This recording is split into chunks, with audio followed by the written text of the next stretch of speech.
the last few hours here have been pretty eventful for some of us. These are the storms that we have been tracking over from Ohio, really rolled across our northern counties right above US 50. Look at that. Here we go. And it has exited the region since that time. This was around about 9:30, 10 o'clock, where we saw these storms quickly in the area, and also down to our southeastern counties, Webster County, Pocahontas County, a few flashes of lightning and a few roars of thunder with plenty of dry air stuck in between these two systems. So some of you didn't see anything the last few hours. Very pop up.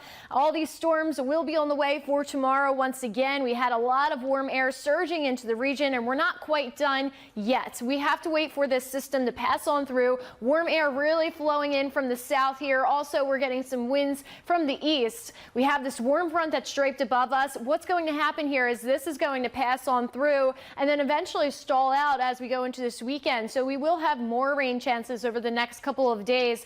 We had some awesome viewer photos sent in by Terry. Two photos. This one of the storm in the distance. Excellent shot, really illuminating the sky there. And then we have another one through the woods. You can see those storm clouds. So thank you, Terry, for sending that our way. Excellent photos. You guys can send in those pictures to us anytime on our website, WDTV.com. Today's daytime high temperatures, I'm sure many of you were enjoying these. We had upper 70s, almost at 80 degrees. Tomorrow, we will likely hit 80. Right now, we are in the 60s still. 11 o'clock at night, upper 60s in some spots, lower 60s up to the north where that rain has moved on through, and then some 50s in our far eastern counties. As we enter into tonight's overnight hours, staying mild. That's because that system really hasn't passed on through and the air is still flowing in from the south. Look at our winds coming in from the south-southwest all night and early tomorrow morning. Hour by hour model here showing drier conditions for tomorrow. There's our winds, temperatures in the lower 60s around that time.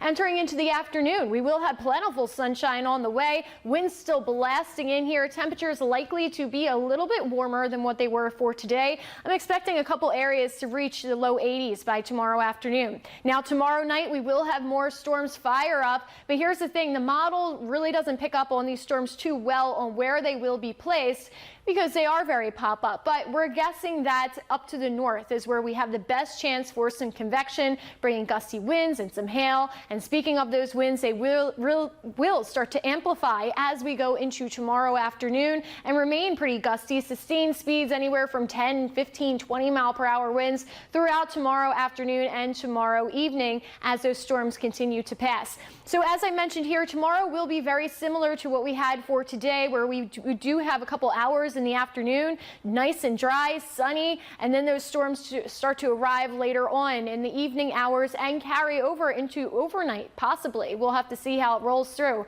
Also, we are tracking the tropics because we have this system. It's known as Invest 90L because it's not formed quite yet, but it's starting to become a system here that we do want to keep our eye on, mainly because it could give us some rain chances as we head into the middle of next week. So putting it all together here on the 7-day forecast for tomorrow, 80 degrees. Again, we will have a couple dry hours on our hands, a few spotty showers, and then storms likely to fire up in the evening, nighttime hours. Saturday and Sunday, a little bit cooler for Saturday, stalled out rain. Sunday, that system pushes through, cooler for early next week.